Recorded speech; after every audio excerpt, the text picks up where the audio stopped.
ভিডিঅ'লৈ আপোনালোকক স্বাগতম জনাইছোঁ। এইবিলাক ভালকৈ ধুই হালধি আৰু নিমখ দি ভালকৈ ভাজি ল'ম।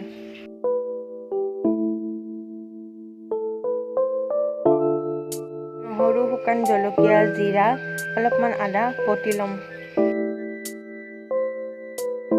হালধি গুড়ি, নিমখ, জলকীয়া গুড়ি, অলপমান ধনিয়া গুড়ি দি ল'ম। কেইটামান ডাঙৰ পিঁয়াজ কাটি ল'ম।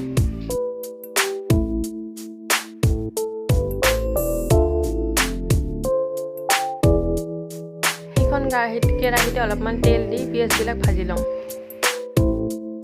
মছলাবিলাক দি অলপ সময় ভাজি ল'ম।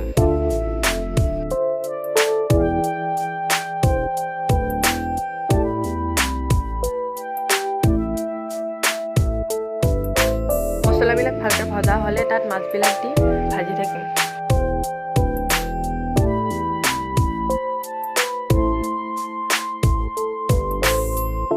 সময় পাছত তাত অলপমান পানী দি ল'ম।